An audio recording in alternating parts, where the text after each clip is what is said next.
Hello, ഇന്ന് നമ്മളിതാ പിന്നെ ഒരു സഞ്ചി പെറുക്കിക്കൊണ്ട് വന്നിട്ടുണ്ട് കേട്ടോ. അന്ന് നമ്മുടെ ഒരു മഞ്ഞ സഞ്ചി കരിഞ്ഞു പോയത് ഓർമ്മയുണ്ടോ? എന്നാൽ അതിൻ്റെ ക്ഷീണം തീർക്കാം, ക്രിസ്മസ് ഒക്കെയല്ലേ വരുന്നേ എന്നും പറഞ്ഞ് ഞാനൊരു റെഡ് സഞ്ചി ആദ്യം എടുത്തുകൊണ്ട് വന്നതാണ്.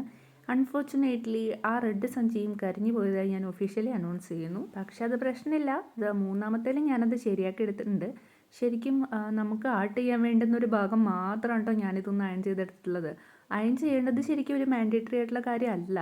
പക്ഷേ നമുക്കിത് ഡ്രോ ചെയ്യുന്ന സമയത്ത് ചുളുക്കൊന്നും ഇല്ലാതിരുന്ന് കഴിഞ്ഞാൽ അത്രയും നല്ലതല്ലേ എന്ന് ഓർത്തിട്ടാണ്. ഇതിൻ്റെ മേൽവശമൊക്കെ നോക്കിക്കഴിഞ്ഞാൽ നിങ്ങൾക്ക് കാണാം, അത് ചുളുക്കൊക്കെ അതേപോലെ തന്നെ ഉണ്ട്. ഞാൻ പെയിൻറ്റ് ചെയ്യുന്ന ആ ഒരു ഏരിയ മാത്രം അയൺ ചെയ്തെടുത്തിട്ടുള്ളൂ. കാരണം ഇനി എനിക്ക് റിസ്ക് എടുക്കാൻ വയ്യ.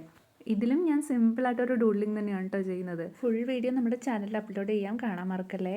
ഇനി പ്രാവശ്യം ഞാൻ ചെയ്ത ആ സഞ്ചി എൻ്റെ പപ്പയ്ക്ക് ഒരുപാട് ഇഷ്ടപ്പെട്ടു. അപ്പോൾ ചെറിയ ചെറിയ എന്തെങ്കിലുമൊക്കെ ഐറ്റംസ് വാങ്ങാൻ കടയിൽ പോകുമ്പോൾ അതാണ് കേട്ടോ ആൾ കൊണ്ടുപോവാറ്. പിന്നെ ഈ ഒരു സഞ്ചി എവിടെ നിന്ന് എനിക്ക് കിട്ടുന്നതെന്ന് ആലോചിക്കുന്നുണ്ടാവില്ലേ? ഇത് ശരിക്കും നമ്മുടെ കുക്കിക്ക് ബിസ്ക്കറ്റ് വാങ്ങുന്ന സമയത്ത് ആ കടയിൽ നിന്ന് കിട്ടുന്നതാണ് കേട്ടോ.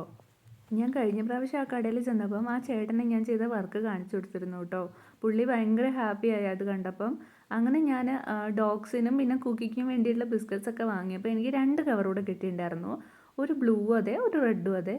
പിന്നെ ഞാൻ പറഞ്ഞ പോലെ ആ റെഡ് അൺഫോർച്ചുനേറ്റ്ലി കരിഞ്ഞു പോയി. അതിൽ നിന്ന് എനിക്ക് മനസ്സിലായ ഒരു കാര്യം, മാക്സിമം ലോ ഫ്ലെയിമിൽ, അതും അയൺ ബോക്സ് ഡയറക്റ്റ് വെക്കാതെ ഒരു പേപ്പറിൻ്റെ മേലെ വെച്ച് മാത്രം നമ്മൾ അയൺ ചെയ്യുക. പെറ്റ് ഷോപ്പിൻ്റെ കാര്യം പറഞ്ഞപ്പോഴാണ് ഓർത്തത്, ശരിക്കും പെറ്റ്സിനോട് ഇഷ്ടമുള്ള ആൾക്കാർ പെറ്റ് ഷോപ്പിൽ വർക്ക് ചെയ്യുമ്പോഴാണല്ലേ നമുക്ക് ആ ഒരു ഷോപ്പ് സ്പെഷ്യലാവുന്നത്.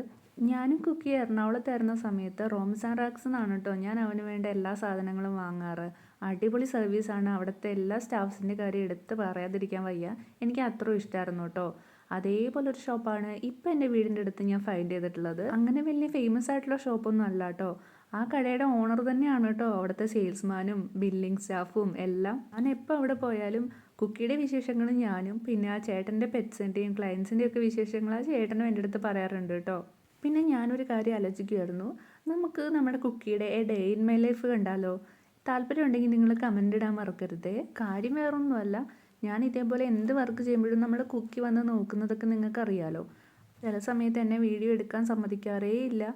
അങ്ങനെ വരുന്ന സമയത്ത് ഞാൻ റൂമിൻ്റെ പുറത്തിട്ട് കഥ അടച്ചിട്ടാണ് കേട്ടോ വീഡിയോ ഒക്കെ റെക്കോർഡ് ചെയ്യുന്നത്. അപ്പോൾ അവന് ഭയങ്കര പരാതി. അപ്പം ഞാൻ വിചാരിച്ചു, ഇങ്ങനെയാണ് ഞാൻ ആലോചിച്ചത്, എന്നാൽ അവൻ്റെ സങ്കടം തീർക്കാൻ വേണ്ടി നമുക്ക് കുക്കിയുടെ a day in my life കണ്ടാലോ എന്ന്. അപ്പം നിങ്ങളുടെ അഭിപ്രായങ്ങൾ പറയാൻ മറക്കരുത് കേട്ടോ.